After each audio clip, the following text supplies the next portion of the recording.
주옵소서. 감사합니다. 예수님의 이름으로 기도합니다. 아멘. 하나님 말씀 같이 읽으십니다. 잠언, 구약성경 잠언 1장 20절에서 33절까지입니다. 표준 세번역으로 앞에 잠언 1장 20절에서 33절까지 같이 한 목소리를 읽겠습니다. 33절까지입니다. 지혜가 길거리에서 부르며 광장에서 그 소리를 높이며 시끄러운 길머리에서 외치며 성문 어귀와 성 안에서 말을 전한다.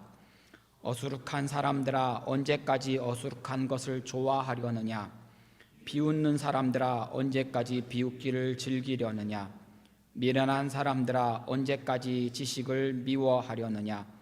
너희는 내 책망을 듣고 돌아서거라. 보아라, 내가 내 영을 너희에게 보여주고 내 말을 깨닫게 해주겠다. 그러나 너희는 내가 불러도 들으려고 하지 않고 내가 손을 내밀어도 거들떠 보려고도 하지 않았다.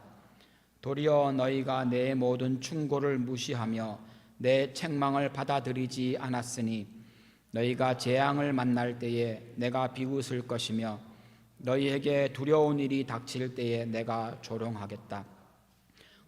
공포가 광풍처럼 너희를 덮치며 재앙이 폭풍처럼 너희에게 밀려오며 고난과 고통이 너희에게 밀어닥칠 때에 그때에야 나를 애타게 부르겠지만 나는 대답하지 않겠고 나를 애써 찾을 것이지만 나를 만나지 못할 것이다.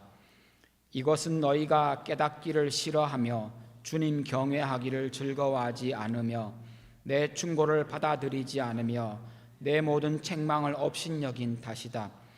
그러므로 그런 사람은 제가 한 일의 열매를 먹으며 제 꾀에 배부를 것이다.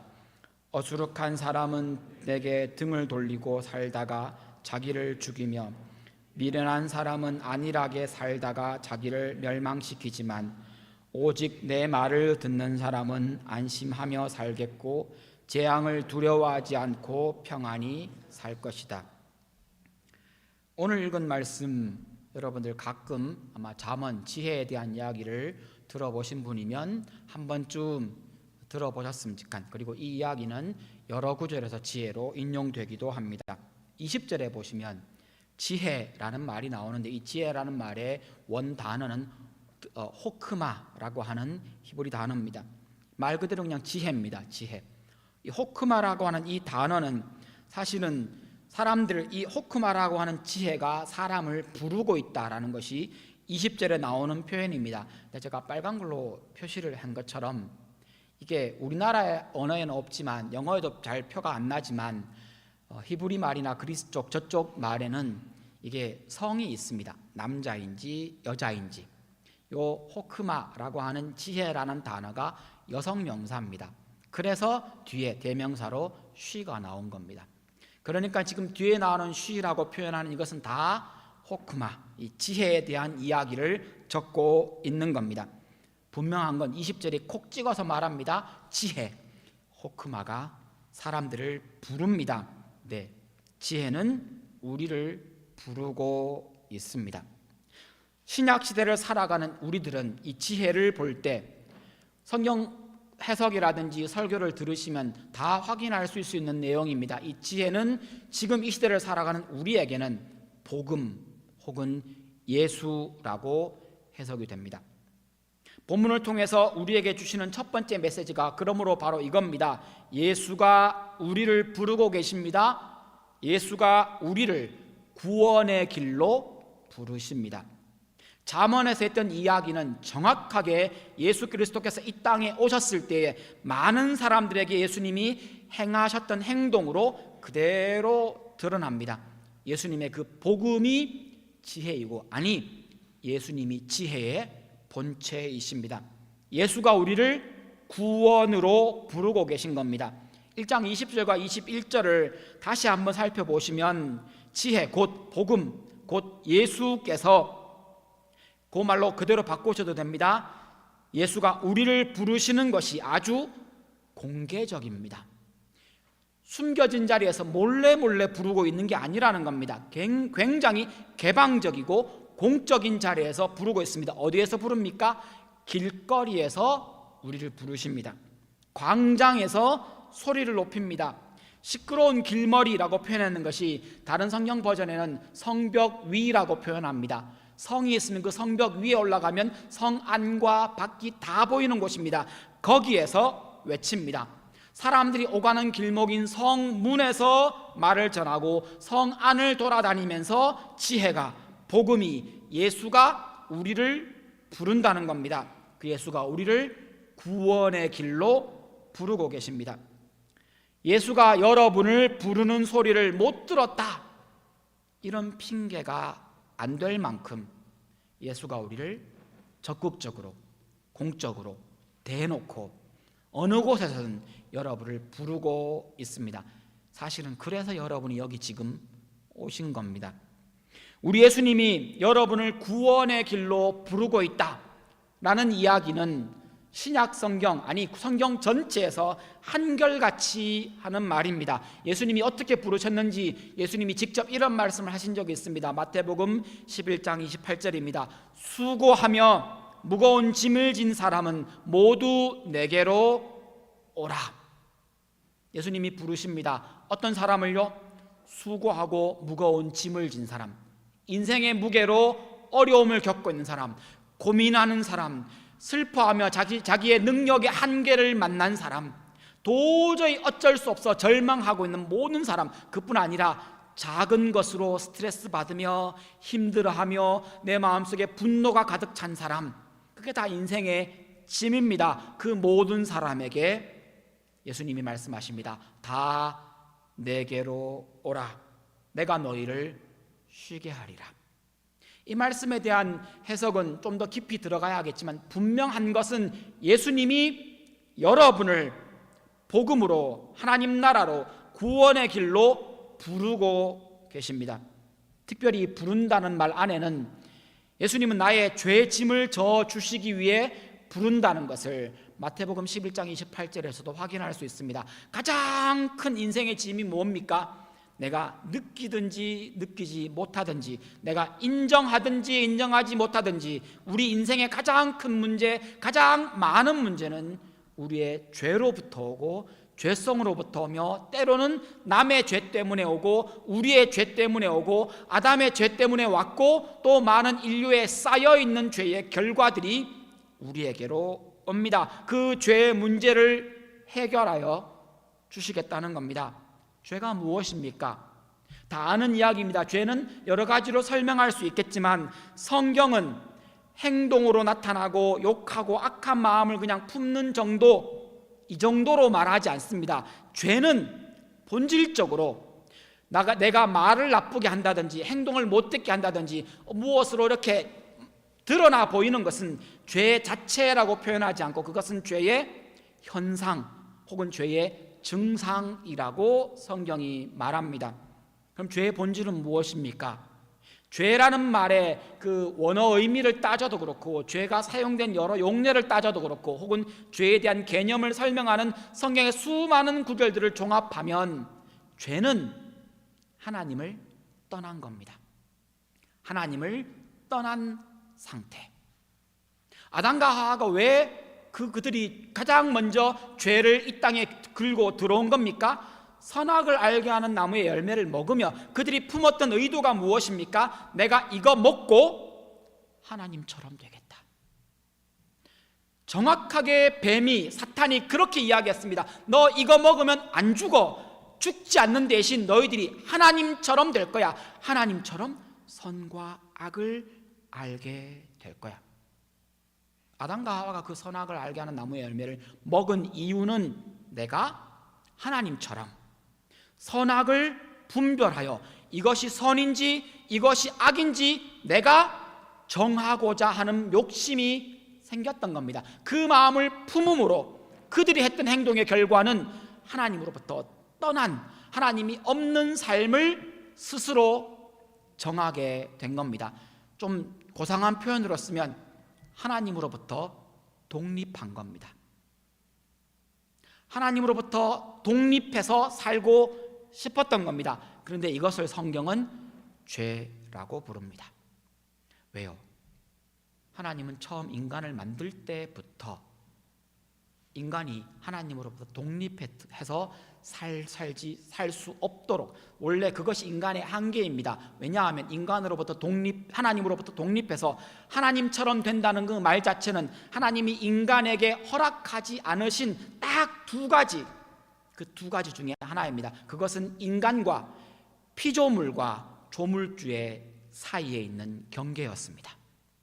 그런데 인간이 그걸 넘어선 겁니다.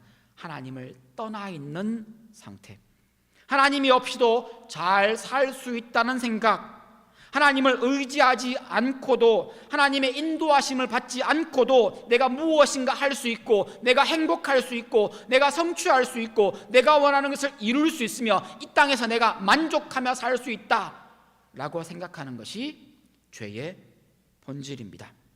내가 스스로 옳게 살 수 있고 내가 선과 악을 결정할 수 있다, 이것이 죄라는 이야기입니다. 그리고 그것에 따라서 나오는 행동이 우리가 보통 말하는 죄의 행동, 죄의 생각, 죄의 말입니다. 그래서 죄인은 하나님을 거부합니다. 죄인의 가장 큰 특징은 죄의 본질이 이러하기 때문에 하나님을 거부합니다. 하나님을 싫어합니다. 하나님의 명령을 따르는 것이 고통스럽습니다. 너무 당연한 말입니다. 예수님의 부르심을 비웃으며 거부합니다. 22절에 나오는 말이 그 표현입니다. 그 죄인의 상태를 그대로 표현해 줍니다. 바보 같은 사람은 바보 같은 것을 좋아합니다. 근데 본인은 바보라는 것을 모른다는 이야기입니다. 교만한 사람은 비웃기를 잘하며 다른 사람을 깔보고 비웃으며 즐거워합니다. 그것의 의미가 나는 너보다 더 우월해 라는 마음을 가지기 때문입니다. 미련한 사람이라고 한국말로 번역되어 있는 이 단어는, 크슬림이라고 하는 이 단어는 그냥 미련하다, 그냥 뭔가 좀 모자란다, 우둔하다 이런 표현이 아니고요, 이 사람은 윤리적으로 도덕적으로 악한 사람을 가리키는 단어입니다. 그런 점에서 무식한 사람, 악의 자기 욕망을 따라서 행동하는 그런 사람을 가리킬 때 성경은 이 단어를 사용합니다. 시편에서도 잠언에서도 성경 전체에서도 이 단어는 독특하게 그냥 좀 지적으로 모자라는 사람이 아니라 하나님의 말씀을 듣지 않고 고집스럽게 악을 행하는 사람을 가리키는 단어입니다. 죄인은 하나님을 알아보지 못하고, 죄인은 자기의 죄를 자각하지 못하며, 죄인은 하나님 없이 자기가 다 옳은 줄 알고, 하나님 없이도 행복할 줄 알고, 하나님 없이도 잘 사는 인생이 될 줄 알고 살아갑니다. 그런 사람들이 22절에 나오는 행동을 한다는 겁니다.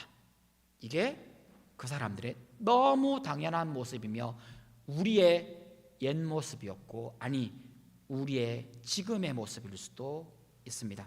32절에 그 죄인의 결말은 하나님께 등 돌립니다. 그럴 수밖에 없겠지요. 하나님을 거부하는 그 본질을 가졌으니까요. 자기 마음대로 살다가 스스로 멸망의 길을 가고, 미련한, 여기서 말하는 이 미련한 말도 아까 표현했던 그 똑같은 단어입니다. 미련한 죄인은 스스로 자기를 멸망시키게 된다는 겁니다. 그 잠깐이라고 하는 것은 우리가 보고 있는 동안 잘 사는 것처럼 보입니다. 어느 자료에서 보다가 확인한 겁니다. 보통 잘 산다 라고 얘기하면 어떤 사람이 잘 사는 겁니까? 우리 머릿속에 먼저 팍 떠오르는 단어는 돈 많은 사람, 그 집 잘 살잖아 라고 표현할 때 돈 많은 사람을 표현합니다. 그런데 한번 생각해 보십시오. 잘 산다는 말이 문자적으로 그런 말입니까? 아니요, 문자적으로는 그런 말이 아닙니다. 잘 산다는 말은 그 삶에 대해서 행복하게, 혹은 인간관계를 잘 맺으며 자기에게 주어진 역할을 잘하며 또 자기의 책임을 다하며 또 도와주며 도움을 받으며, 그런 것들이 잘 사는 겁니다. 그런데 잘 산다라고 말하면 첫 번째로 떠오르는 것이 우리는 부자라고 생각하는 것처럼 세상의 가치는 그렇게 편향되어 있습니다. 잘 살면 부자, 가난하면 못 사는 겁니다. 이것을 두고, 이런 삶의 모습을 두고 로마서 6장 23절에는 그 죄의 결과는 잘 산다고 사는데, 이 땅에서 잘 살아보려고 살았는데 그 삶의 결과는, 그 죄의 결과는 로마서에서 말하는 것처럼 죽음일 뿐입니다. 그래서 하나님이 그리스도 예수를 믿고 영원한 생명을 주셔야만 했던 겁니다.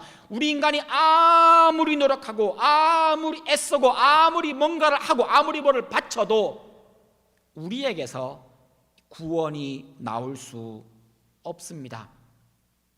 여러분, 성경이 이 부분에 대해서는 바늘 들어갈 만큼의 틈도 우리에게 주지 않습니다. 인간 스스로에게 우리를 구원할 수 있는 능력도 지혜도 기회도 없습니다. 이게 죄의 본질이며 죄의 결과입니다. 그러기에 성경이 한결같이 말하는 게 뭡니까?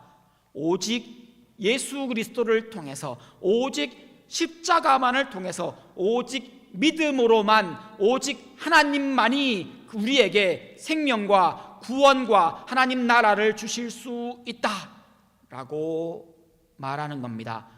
지혜가 부르는 내용입니다. 예수 그리스도가 우리를 구원의 길로 부르시는 내용입니다. 그 예수가 없으면 우리는 다 죽었습니다. 이미 다 죽었습니다. 죄인은 예수의 피로만 사함을 얻을 수 있습니다. 에베소서 1장 7절 말씀입니다. 우리는 하나님이 사랑하시는 아들 안에서 하나님의 풍성한 은혜를 따라서, 앞에 이야기는 구구절절 설명입니다. 정말 해야 될 본절의 내용은 이겁니다. 그분의 피로 구속 곧 죄의 용서를 받게 되었습니다. 이것이 하나님의 사랑이며 이것이 풍성한 은혜라는 겁니다. 하고 싶은 얘기의 가장 중요한 중심 센텐스가 뭡니까? 그분의 피로만 구속 곧 죄 사함, 죄 용서를 받을 수 있다는 겁니다. 인간으로 해결할 수 없는, 인간의 능력으로, 인간의 지혜로, 인간의 기회로 해결할 수 없는 죄의 문제를 예수 그리스도의 보혈로, 피로만 해결하고 용서받을 수 있습니다. 내가 나의 죄를 해결할 수 없기 때문에 하나님이 이걸 선물로 주신 겁니다. 사도행전 2장 38절입니다. 베드로 사도가 대답합니다. 베드로 사도가 복음을 전하다가 겪게 된 이야기입니다. 그들이 묻습니다. 우리가 어떻게 해야 됩니까? 그러자 베드로가 대답하는 말입니다. 회개하십시오. 내 죄를 고백하며 내가 죄인임을 인정하십시오. 그리고 여러분은 각자 예수 그리스도의 이름으로 세례를 받고, 세례를 받는다는 말은 내가 죄인임을 인정하며 내 죄가 예수 그리스도의 십자가와 함께 죽었습니다, 예수와 함께 살기를 원합니다라는 행동의 고백이 세례이며 침례입니다. 세례를 받고 죄의 용서함을 받으십시오. 죄 문제가 해결되고 나면 성령을 선물로 받게 될 것입니다. 성령의 은사를 받는다는 이야기가 아니고요, 성령이 여러분의 삶을 주관하게 될 겁니다. 성령의 인치심으로 여러분이 끝까지 하나님 나라까지 갈 수 있을 겁니다. 성령이 여러분을 붙들어주고 보호하실 겁니다. 성령이 여러분과 늘 함께 하실 겁니다. 죄의 문제만 해결되면 이것이 우리에게 주어지는 선물입니다. 내가 죄인인데, 내가 죄를 지었는데, 내가 하나님을 떠났는데 죄 없으신 예수님께서 나의 그 죄를 덮어 쓰고는 예수님이 죽으셨습니다. 고린도후서 5장 21절입니다. 하나님께서는 죄를 모르신 분에게, 예수를 얘기합니다, 우리 대신에 죄를 씌우셨습니다. 그것은 우리가 그리스도 안에서 하나님의 의가 되게 하려 하심입니다. 예수가 내 죄의 문제를, 내가 죄인임을, 그 문제를 해결했기 때문에 나는 이제 의인이라는 말입니다. 내가 착한 일을 해서가 아닙니다. 내가 하나님 앞에 열심을 내서가 아닙니다. 내가 하나님 앞에 뭔가를 드려서가 아닙니다. 예수 그리스도께서 죄 없으신 그분이 내 죄를 뒤집어 쓰고 하나님이 그에게 뒤집어 씌우셨습니다. 그를 죄인으로 십자가에서 죽이셨습니다. 그래서 내가 의인이 된 겁니다. 여러분, 하나님 앞에 당당하게 설 수 있는 이유가 무엇입니까? 내가 뭘 잘해서가 아닙니다. 항상 하나님 앞에서 민망하고 부끄러운 게 우리의 실제 모습입니다. 그럼에도 불구하고 하나님 앞에 뻔뻔할 정도로 당당하게 설 수 있는 것은 예수가 나를 위해 십자가에 죽으셨음을 내가 팩트로, 사실로 받아들였기 때문입니다. 이 이야기들, 쭉 이야기한 이 모든 이야기를 줄이면 우리가 잘 아는 이 성경 구절의 말이 그 의미입니다. 요한복음 3장 16절입니다. 하나님이 세상을 이처럼 사랑하셔서 독생자 그의 아들 하나님이 직접 오셔서 죽으셨으니 누구든지 그를 믿으면, 그가 나를 위해 십자가에 죽으셨고 다시 살아나셨음을 믿으면, 그를 주로 고백하면 더 이상 그에게 멸망이 머물지 않을 것이며 그는 영생을 얻을 것이다. 이 말 안에 담겨져 있는 의미는 예수 믿지 않는 모든 사람을 죽이겠다라는 의미가 아니라 예수 믿지 않는 모든 사람이 이미 죽어있는, 멸망으로 확정되어 있고 멸망의 길을 이미 가고 있고 멸망하고 있는 그들일 뿐이라는 겁니다. 그들에게 살 수 있는 길을 보여주셨습니다. 하나님이 우리를 너무 사랑하셔서, 여러분을 너무 사랑하셔서 아무 대가를 묻지 않으시고 우리를 위해 죽으시고 믿기만 하면 그건 조건이 아닙니다. 믿는다고 하는 것만 그것으로 사실로 받아들이기만 하면, 하나님이 나를 사랑하신다는 것을 인정하기만 하면, 예수 그리스도의 보혈의 능력으로 내 죄가 사함받았다는 것을 받아들이기만 하면 그 가던 멸망의 길로부터 돌이키게 하시며 우리를 생명으로, 구원으로 옮겨 주시겠다는 말입니다. 이것이 예수님이 우리를 부르시는 구원의 길입니다. 예수 믿으십니까? 예수 믿기가 망설여지십니까? 무엇을 믿어야 될지 잘 모르시겠습니까? 제가 말씀드린 이것이 복음입니다. 이것이 예수 믿는 겁니다. 이것이 그리스도인 되는 유일한 길입니다. 여러분, 이것을 받아들이기 힘드십니까? 그때 기도하셔야 합니다. 하나님, 나의 믿음 약함을 도와주십시오. 사실 성경이 이것을 믿는다고 해서 성경의 모든 의문들이 다 풀리는 게 아닙니다. 목사인 저도 하나님 앞에 물어야 될 질문이 너무 많습니다. 아직 답을 얻지 못한 많은 질문들을 가지고 있습니다. 그럼에도 불구하고 내 머리로 하나님을 다 이해할 수 없지만 분명한 것 한 가지는, 우리 주 예수 그리스도께서 나를 위해 십자가에 죽으셨고 내가 나를 보건대 내가 얼마나 악한 죄인인지 날마다 내 삶과 내 행동을 보며 확인합니다. 그러기에 고백합니다. 예수님 없이는 나는 진짜 아무것도 할 수 없습니다. 나는 아무것도 아닙니다. 성경에 적혀 있는 대로 나는 죄인입니다. 그러므로 나에게 예수 그리스도의 십자가의 보혈의 그 능력, 그 사랑이 나를 구원하는 유일한 길입니다 라고 고백하며 하루를 살아가는 겁니다. 목사가 착해서 목사가 된 게 아니고요, 목사가 성경을 많이 알아서 목사가 된 게 아니고요, 목사가 이 믿음을 가지고 있기 때문에 목사가 된 거고요. 성도가 되는 것도 똑같습니다. 뭐 착해서가 아니고요. 교회 안에 착한 사람만 모여 있으면 교회가, 여기가 정말 멋질 겁니다. 그런데 여러분 경험하셨지 않습니까? 교회 안에서 얼마나 많은 상처를 받으십니까? 저 인간이 왜 교회 다니는지, 왜 하필이면 저런 말을 저렇게 못되게 하는지, 내가 말 한번 실수했다고 전혀 용서하지 않고 보복해대는 나의 아내와 나의 남편을 보시면서 우리 인간의 본성을 여러분 확인하시지 않습니까? 우리는 그런 사람들입니다.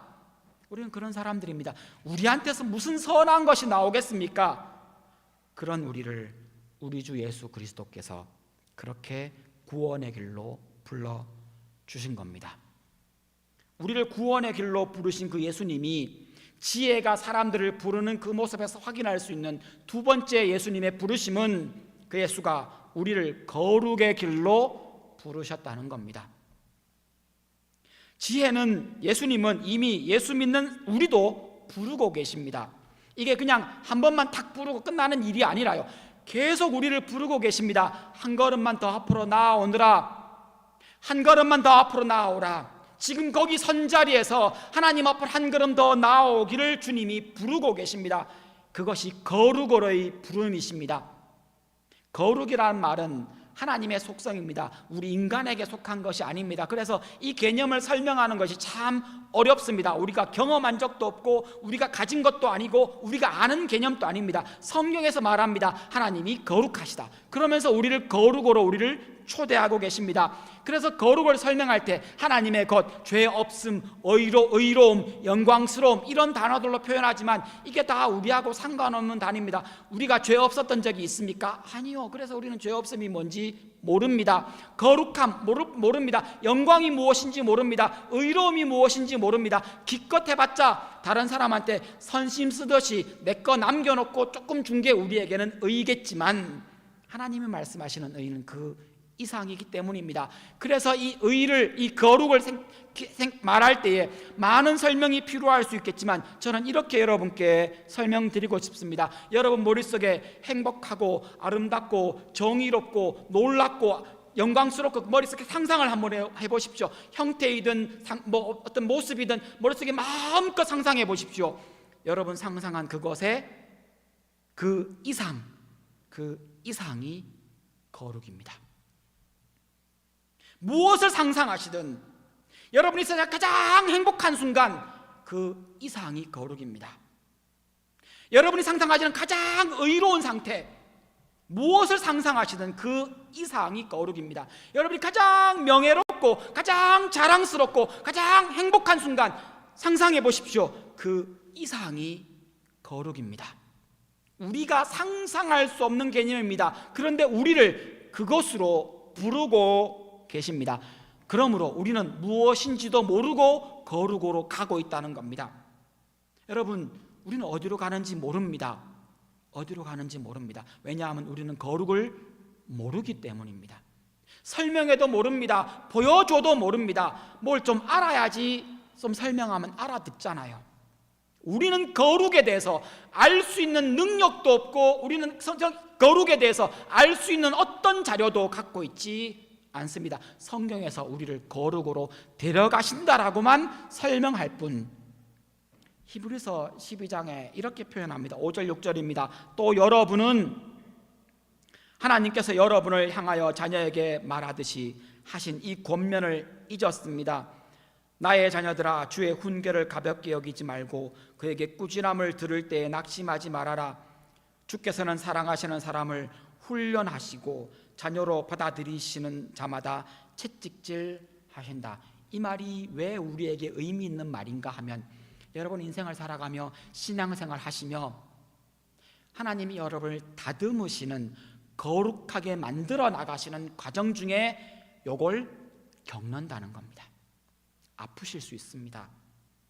내가 욕심을 막 내고 내가 충동적으로 행동하고 내 마음대로 하고 싶은 것을 하고 싶은 그 행동을 우리는 지금도, 예수 믿는 지금도 하고 있습니다. 그때 하나님이 말씀으로 혹은 여러분의 리더를 통해 혹은 성경 읽으면서 여러분에게 양심의 가책으로 혹은 찔림으로 여러분에게 도전하시고 혹은 어떤 일을 겪으면서 나의 부족함을 확인하며 하나님 의지하는 법을 배워갑니다. 그것이 학업의 현장에서 일어날지, 직업의 현장에서 일어날지, 인간관계에서 일어날지, 혹은 내 내면의 갈등으로 일어날지 많은 분야에서 일어나겠지만 분명한 건 주님이 끊임없이 내게 잔소리하시고 나에게 훈계하시고 나를 꾸지람하시고 나를 이끌어 가신다는 겁니다. 그리고는 오늘 본문 말씀 23절에 나오는 이야기입니다. 하나님이 우리에게 책망을 했지만 예수 믿지 않는 사람들은 돌아서 버린다는 겁니다. 듣지 않습니다. 그래서 책망을 듣고 돌아서는 사람이 지혜로운 사람이며 하나님의 거룩의 길로 부름받은 그 길을 가는 사람입니다. 내 영을 부어주시겠답니다. 보여주시겠답니다. 내 말을 깨닫게 해주시겠답니다. 이게 다 하나님이 지금 우리를 거룩으로 데려가시고 있는 장면입니다. 예수 믿는 여러분, 예수 믿고 하나님 백성된 그리스도인 여러분, 하나님은 우리를 거룩의 길로, 이 거룩한 길로 가게 하시려고 우리를 부르셨습니다. 여러분, 우리가 가야 할 목적지가 어디입니까? 우리가 가야 할 길이 어디입니까? 알고는 가야죠. 보지 못하더라도, 어딘지 만지지 못하더라도 적어도 머리로는 알고 가야지요. 그래야만 우리의 신앙이 더 성숙할 수 있습니다. 데살로니가 전서 4장 7절 말씀에 우리를 이렇게 권면합니다. 하나님께서 우리를 불러주신 것은, 부르신 겁니다. 더러움에 살게 하시려는 것이 아니라 거룩함에 이르게 하시려는 것입니다. 우리가 어디로 가고 있습니까? 거룩으로 가고 있습니다. 지혜가 우리를 부릅니다. 복음이 우리를 부릅니다. 예수가 우리를 부릅니다. 구원으로, 거룩으로 우리를 부르고 있습니다. 이제 말씀을 마무리해 보겠습니다. 여러분, 이제 하나님이 여러분을, 예수 그리스도가, 복음이, 지혜가 여러분을 부르고 있다는 것을 아셨다면 이제는 선택하고 결단하셔야 합니다. 구원의 길로 부르신 예수께 응답한다는 말은 내가 죄인임을 인정하고 예수를 나의 구원자로 받아들이는 것을 의미합니다. 여기에는 나의 노력이나 나의 착한 선행이 필요하지 않습니다. 오직 믿음이면 충분합니다. 그래서 은혜라고 부릅니다. 이와 같이 거룩의 길로 부르신 예수님께 응답하는 것도, 여기서 많은 오해가 있습니다. 내가 거룩하게 지기 위해서 내가 뭔가 해야 할 것 같다는 압박을 느낍니다. 아니요, 갈라디아서에서 그렇게 여러 번 보았던 것처럼 거룩으로 가는 이 길도, 거룩해지는 이 길도 내가 노력하고 애쓰는 길이 아닙니다. 여러분, 이 미묘한 차이를 확인해 보십시오. 내가 착해지려고 애쓰는 게 아니라는 겁니다. 내가 노력해서 착해질 수 있는 그런 종류의 사람이 아닙니다. 우리는 결단하고 애쓴다고 예수님을 닮아갈 수 있는 능력 자체가 없습니다. 여러분, 우리는 착해져야지, 내가 하나님 앞에 충성해야지, 봉사해야지, 여러분 거룩해진다고 하는 그 모든 말이 사실은 성경과 반하는 거짓말입니다. 그럼 뭐 해야 됩니까? 오직 노력하지 말라는 말이 아닙니다. 노력의 방향이 틀렸다는 겁니다. 거룩해져야지 라는 게 방향이 아니고요. 그럼 어디입니까? 순종해야지 라는 게 방향입니다. 베드로전서 1장 22절 말씀입니다. 여러분은 진리에 복종함으로, 순종함으로 영혼을 정결하게 해서 꾸밈없이 서로 사랑하기에 이르렀으니 순결한 마음으로 서로 뜨겁게 사랑하십시오. 거룩함으로 가는 그 길 안에서 성경이 여러 번 강조하고 있는 중요한 드러나는 성품은 사랑이라고 성경이 말합니다. 그래서 사랑을 그렇게 강조하고 있는 겁니다. 사랑이 곧 하나님이 곧 사랑이십니다. 하나님의 가장 대표적인 성품을 사랑이라고 말한 그 거룩한 하나님이 사랑, 이렇게 연결되는 그 사랑을 우리가 어떻게 행동할 수 있습니까? 사랑해야지, 사랑해야지, 이게 아니고요. 노력하지 말라는 말이 아닙니다. 방향이 사랑해야지라는 게 아니고요, 순종해야지라는 방향으로 가셔야 된다는 얘기입니다. 베드로전서 1장 22절을 뜯어보겠습니다. 여러분, 누군가를 밉상스럽고 사랑할 수 없는 어떤 사람이 여러분 옆에 있지 않습니까? 지금도 옆에 앉아 있고, 여러분 룸메이트도 그렇고 교실에서 만나고 자주 보는 그 사람이 모든 점이 다 마음에 드십니까? 모든 점을 막 사랑스러우십니까? 막 만져주고 싶고 안아주고 싶고 뭐 있는 거 다 주고 싶고. 아니요, 우리는 그럴 수 없지만 그런 사람도 아니고 그 사람도 그러기에는 참 힘든 사람입니다. 다 알지 않습니까? 그런데 성경이 뭐라고 말합니까?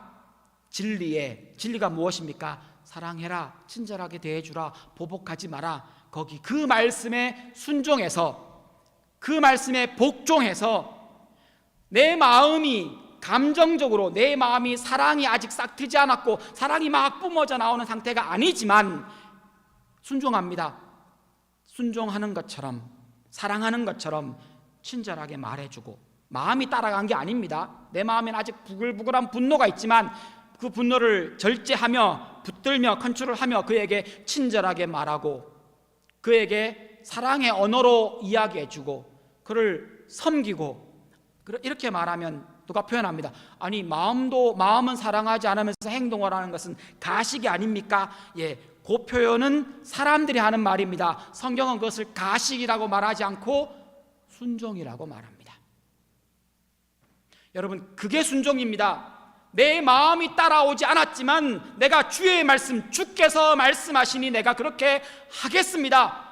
그래서 그에게 친절하게 말하고 그가 잘못한 것을 덮어주고 눈 감아주고 그에게 한 번 더 기회를 주고, 내가 당연히 보복할 수 있는 권리가 있다고 느끼지만 보복하지 않고, 그가 나에게 욕을 했지만 굳이 그 문제를 문제 삼지 않고, 나에게 상처 주었지만 그 상처를 잠깐 홀드해두고 그에게 그것을 되돌려주지 않는 것으로 결단하는 것, 그렇게 행동하는 것, 그것이 순종이며 이것이 그리스도인이 성장하며 거룩해지는 방법입니다. 그러면 어떤 일이 생깁니까? 1장 22절을 보십시오. 복종함으로써 영혼이 정결하게 되어서, 그 순종이 나를 정결하게 만듭니다. 내 마음속에 있는 미움과 내 마음속에 있는 분노와 내 마음속에 있는 울컥한 마음들을 그 말씀에 순종함으로 씻겨 내려가게 해주십니다. 그리고는 그 다음에요, 꾸밈없이, 그때는 진짜 마음이 따라옵니다. 꾸밈없이 서로 진심으로 뜨겁게 사랑하게까지 변화되어 갑니다. 이것이 거룩의 과정입니다. 이 미묘한 차이를 구별하십시오. 오늘 본문 말씀 24절에도 지혜의 부름에 순종하는 모습을 볼 수 있습니다. 부를 때 듣고 손 내밀 때 주목하여 보고 잡는 게 순종입니다. 누가 주도하는 겁니까? 예수님이 주도하시는 겁니다. 25절을 보십시오. 똑같은 방법입니다. 충고와 책망을 무시하지 않고 받아들이는 것, 그 부름에 대한 바른 태도가 무엇입니까? 그 부름에 대해서 순종하며 가는 겁니다. 29절입니다. 이것은 너희가 깨닫기를 싫어하며 거부하는 것, 이것의 반대가 순종입니다. 주님 경외하기를 즐거워하지 않는 것, 이것의 반대가 순종입니다. 30절을 보십시오. 이것이 내 방법이 아니라 지혜의 충고, 예수님 말씀을 받아들이고 책망까지도 중요하게 받아들이는 것, 이 반대가 불순종이며 이 반대가 악행이라면 우리가 따라야 할 것은 무엇인지를 볼 수 있습니다. 예수께서 우리를 거룩의 길로 부르십니다. 예수 믿는다고 입으로만 고백하고 삶은 전혀 변함없이 신앙생활하고 계신다면 이제는 결단해야 합니다. 주께 순종하기로 말입니다. 말씀에 순종하면 사랑할 수 있습니다. 말씀에 순종하면 내가 거룩으로 나아가는 것을 보실 수 있을 겁니다. 다 같이 찬송과 같이 부르시겠습니다. 528장 예수가 우리를 부르는 소리, 1절 2절 찬양하신 후에 함께 기도하십니다. 가사를 생각하시며 나를 부르시는 예수님, 그분의 음성을 듣기를 원합니다. 528장 1절 2절 같이 부르시겠습니다.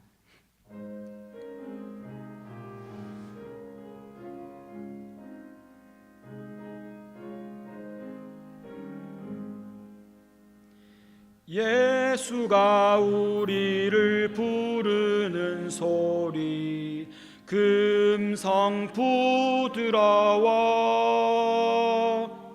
문 앞에 나와서 사면을 보며 우리를 기다리네. 오라 오라 방황치 말고 오라. 죄 있는 자들아 이리로 오라. 주 예수 앞에 오라. 간절히 오라고 부르실 때에 우리는 지체하랴. 주님의 은혜를 왜 아니 받고 못 들은 채 하려나. 오라 오라 방황치 말고 오라. 죄 있는 자들아 이리로 오라. 주 예수 앞에 오라.